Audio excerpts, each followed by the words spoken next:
নমস্কার বন্ধুরা, আমি অর্পিতা। আমি আবারও চলে এসেছি আমার নতুন ভিডিও নিয়ে। আজকের ভিডিওটা কিন্তু এই ক্লে মডেলিংয়ে। আগের দিনের ভিডিওতে তোমরা নিশ্চয়ই দেখে এসছো অ্যাক্রেলিকের যে পেইন্টের বোতলগুলো হয় সেগুলো দিয়ে নিয়ে আরও কিছু নতুন মডেল তৈরি করেছি। সেগুলো আজকে তোমাদেরকে দেখাবো। চলো বন্ধুরা দেখে নিই সেগুলো কেমন করে বানিয়েছি।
তো বন্ধুরা, কেমন লাগলো বলো আমার এই ক্লে মডেলগুলো?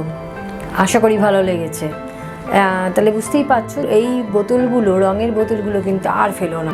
আগের ভিডিওতেই আমার ক্লে বানানো শিখিয়ে দিয়েছি, ওই ভিডিওটা দেখে নিই, যারা দেখোনি এখনও দেখে নিয়ে ক্লে বানিয়ে ফেলো। বানিয়েই ব্যাস এরকম নানা রকম মডেল তৈরি করতে শুরু করে দাও, করে বাড়িতে বানিয়ে সুন্দর করে বাড়ি সাজাতেই পারো। তো আর বা যারা প্রফেশনালি করতে চাইছো তারা তো অবভিয়াসলি প্রফেশনালি সেগুলো বানিয়ে বিক্রি করতেই পারো। তো আশা করি তোমাদের আমার এই ভিডিওগুলো ভালো লাগছে, তোমাদের অনেক হেল্প করছে। তো আমার ভিডিওগুলো তোমরা দেখতে থেকো বন্ধুরা, আর ভালো লাগলে অবশ্যই লাইক করো, শেয়ার করো আর সাবস্ক্রাইব করো। আর কমেন্ট করতে কিন্তু ভুলো না, কারণ তোমাদের কমেন্টগুলো আমার কাছে ভীষণ মূল্যবান, সেগুলো আমার খুব দরকার এগিয়ে যেতে। তো তোমরা সকলে ভালো থেকো। আজকের জন্য বিদায় নিচ্ছি বন্ধুরা, টাটা।